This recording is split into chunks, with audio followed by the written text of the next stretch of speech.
Okay. So, na-open ko na silang lahat, yung 4 na album. So, ano lang, i-compare ko lang siya. Kasi, nagbayad din naman ako. And, I mean, okay, so, price, so Lisa nga yung pinakamahal, si Jisoo yung pinakamura. Packaging, pinakagusto ko yung kay Jisoo. Yung sa kanta kasi okay lang sa akin lahat yung kanta nila eh. Parang na-appreciate ko nga, as ano, yung Blink, as a Blink, yung parang meron kagad 42 song eh. Ilan nga ba? 12 plus 15, 39, 43. 24 plus 15, 39 plus 4, 33 no? 43 songs, di ba? So, para kang may 43 songs agad na iba-iba. So yung kay Rose, nung nag-release siya nung December, nagustuhan ko agad lahat yung mga kanta niya. As in, naka-playlist agad siya sa akin. Tapos, nung si Jisoo kasi, yung kanta niya, may Korean pa rin. Kaya lang kasi, bilang si Jisoo siya, mas understand naman na, mas confident siya talaga sa Korean song. Although, may English song pa rin naman eh. Yung dalawang yung Love, ano to? Your Love is pure ano naman yun, English. Teka lang i-review ko lang. Nasaan na yung lyrics? Nasaan na yung lyrics? Ayan. Okay. Ayoko nang ma-chismis. Nasaan na yun? Earthquake. Okay, so Earthquake is Korean song nga siya. So, Korean song. Mix Korean and English. Pero gusto ko yung kasi madali rin namang sabayan eh. At saka yung TikTok. Parang madali yung madaling yung challenge niya. Although, syempre, yung 4 to, na yung parang exemption na kasi masyado talagang nag-viral yung 4 to. 4 si. So, so English siya. Tapos yung Your Love, ang alam ko is pure English yung Your Love. Pure English yung Your Love. Yung Tears, mixed din. Hugs and Kisses. So, at least English pa rin naman siya. May English pa rin. Kaya nga lang, hindi mo maalis sa kanya, mas confident siya sa Korean. So, okay. Packaging, so ito yung packaging. Content, pinakagusto ko yung kay Jennie. Kasi, yung kay Rose, parang okay lang naman yung niya, yung concept niya na parang placard ba? Or tile effect yung kanyang Kumbaga kung Rose fan ka, 'di ba parang i-display mo siya na parang ganyan na i-arrange mo siya na parang tiles. Wallpaper ba? So, parang wallpaper concept yung kanya. So, okay. Pero yung content, kukunti kasi yung kay Rose, ito lang, CD, may 2 photo card. Yun na yun. And then, ito nga yung mga picture. Meron pala siya, malaking poster. As in, kung Rose fan ka, good. Kasi meron siyang malaking poster. Pinakamalaking poster niya. Pero pinakagusto ko ng content is yung content ng album, yung laman. Si Jennie Kim. Ang daming picture, ang daming pages. At saka, na-appreciate ko yung yung iba-ibang version niya. Kasi, medyo, nagbayad kasi ako ng medyo mas mahal talaga compare dun sa 3 album. Itong kay Lisa. Kaya lang kasi yung kay Lisa, dahil nga 5 version siya, isang set lang ang makukuha mo. So, mas na-appreciate ko sana kung iba-iba pa rin yung picture na makukuha mo. As in, makukuha mo kahit yung ibang version niya. Kasi ang konti eh. Tapos, mas makapal pa yung album ni Jennie. So, mas marami talagang pictures dito.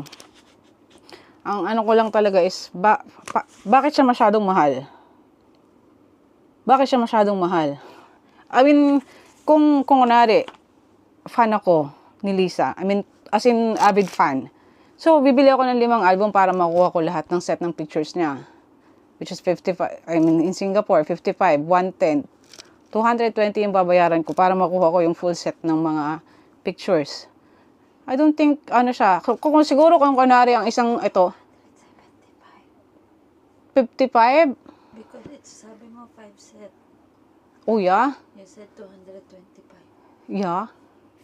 Oo nga, no. Sorry, magkakalculate ako para malinaw. 4 lang yung kinumpute ko.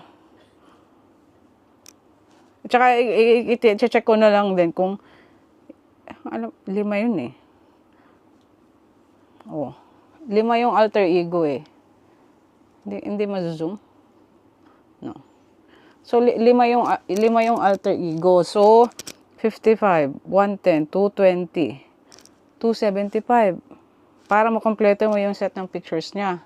Kaya na-appreciate ko yung kay Jenny. Kasi, at least dito sa album niya, nandito na iba-ibang set. Iba-iba yung picture. Iba-ibang concept. Tapos, ang yung sa packaging pa, ito, parang okay lang nabuksan mo siyang ganyan, oh. Hindi ka masyadong ma-heartbreak. Hindi ka masyadong ma-heartbreak.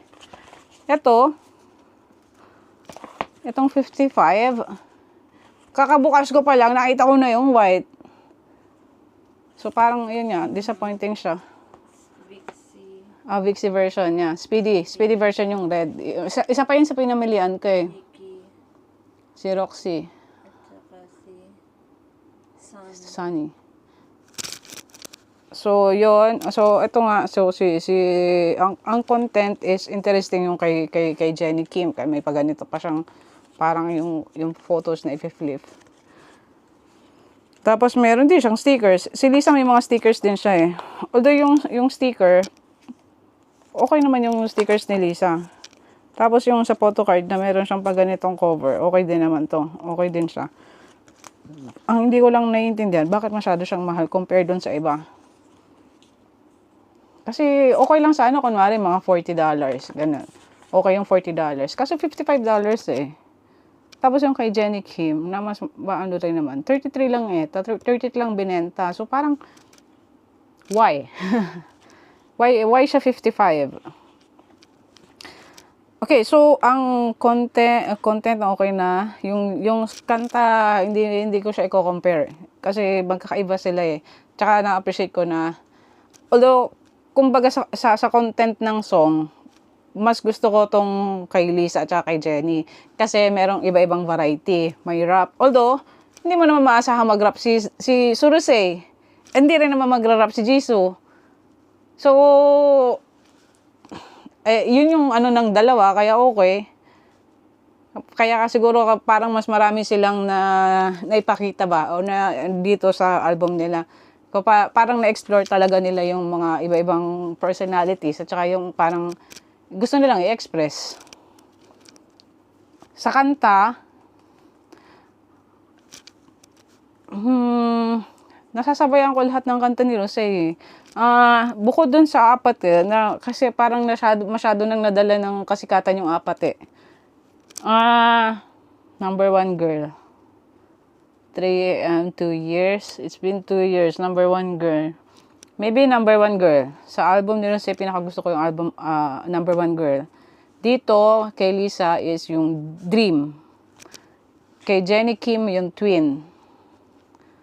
Yung Twin na unang dinig ko pa lang, alam ko na acoustic guitar lang yung gamit niya. Kaya parang nangibabaw yung as in vocal lang talaga siya ni Jenny. Etong kay Jisoo, Earthquake, Your Love. Parang pare-pareho lang halos yung kay Jisoo eh. Siguro yung message na lang ng kanta. Hugs and Kisses siguro. Yeah, Hugs and Kisses. Okay, so yun lang. Pero syempre, yun nga, as a Blackpink, para meron kang 43 song agad-agad. So, as in, bilang fan ka nila, masaya. As in, wow, ang dami, hindi ko pa natatapos yung kanta ng isang biyahe ko eh. Yun din yung papakinggan, continuation siya hanggang sa makauwi ako ng bahay. Yun, okay. Yun lang. No, honest review lang, parang ganun.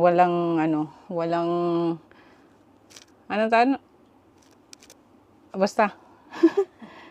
No negative comments and bashing. Yeah, It's just a real review. yeah. Peace Honest out. review.